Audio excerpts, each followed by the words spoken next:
The Warriors found a dominant lineup during overtime of Game 1. The five of Steph, KD, Clay, Draymond, and Sean Livingston made their first 5 shots, all assisted, and outscored Cleveland by 10 in that period. So some have dubbed this group the coma lineup. It's not quite death, not quite how you might feel at the end of the Hamptons trip. I didn't do it. I'm going to take my glasses off and get back to my regular self in a minute. Do you expect to see more of that in this game? I expect to see a little more of it, but it looks like it's on paper. It's a poor rebounding group, and that's where the Cavs had success. I got news for y'all. So talk to me. There's only one reason why. Sorry, Paul. There's only one reason why that lineup was that great in overtime. It was the play Cavs. That happened. It was the Cavs, the coma lineup. Right. How many different lineups and names are we going to come up with for this group? Are y'all kidding me? I'm not. I'm not kidding you at all, Chauncey. I'm rolling with you, Mr. Big Shot. Come on, man. The Hamptons 5. He could have put me, you, Paul, Beetle, and Bealo out there in overtime. What we going to call us after a play like that?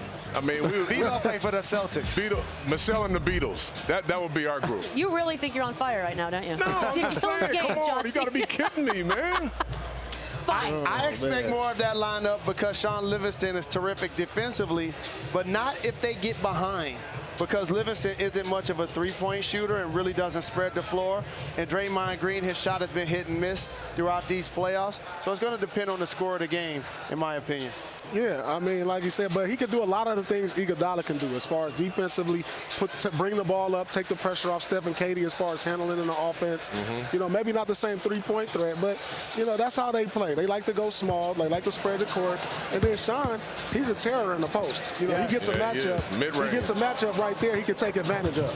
So Paul mentioned the rebounding, right? And they did struggle in that area. At one point, they were out-rebounded by 15, including 19-4 on the offensive glass. So if, in fact, this is what they stay with, how do they make up for that? I think you got to find a way to just gang rebound. You know, a lot of times they depend on 1 or 2 guys and they try to get out quick for threes and quick baskets. You can't worry about that tonight when you're such a deficit on the glass. So if you get 4 guys in there, you get, 4 guys in there trying to help rebound. You might have to double Kevin Love.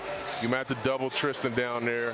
And then that other extra guy gobble the rebound up and go. I'm going to just say it, KD has to step up. You know, as great as he is, he has to step up and be the guy tonight. You know, with his scoring, he has to be more efficient. He has to do the things that he did during the season defensively when he was one of the top shot blockers, and he has to be a great rebounder today. Good point. He has to step up. So I got to ask you guys something, Finals MVPs. Here's what I want to see from Kevin Durant. What about accepting the challenge of guarding LeBron James? We keep saying, can LeBron play better? He had 51. This time last year, my brother Paul Pierce said KD was the best player in the league. He didn't want those problems in Game 1. But this is the thing. You got to understand the way the game is played today. They put you in situations to where you switch. Everybody plays a switching style defense. So even if Kevin Durant's on them, they're going to put him in a situation to where they get Steph to guard him in a pick and roll. So it's hard to say you're going to match it with this guy all night. Well, Paul, they switch way too easy. You could do a little brush screen. You could pass by a guy. You could just blow in, and a guy was switching. KD sometimes got to step up and own that matchup. And not only that, Paul, when you got KD on you, if you're LeBron the other day, he don't need to switch Steph, and he's going right at KD. Right. He likes the matchup with Kevin Durant right there. Or who's ever on him out there, because there's nobody out there that can guard him anyway.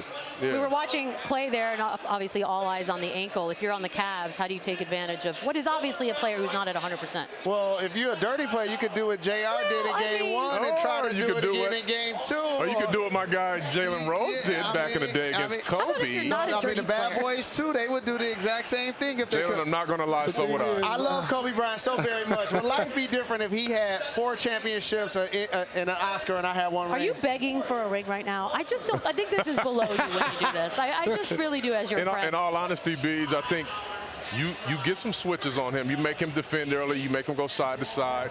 You have JR kind of running around if that's who he's guarding, or George Hill.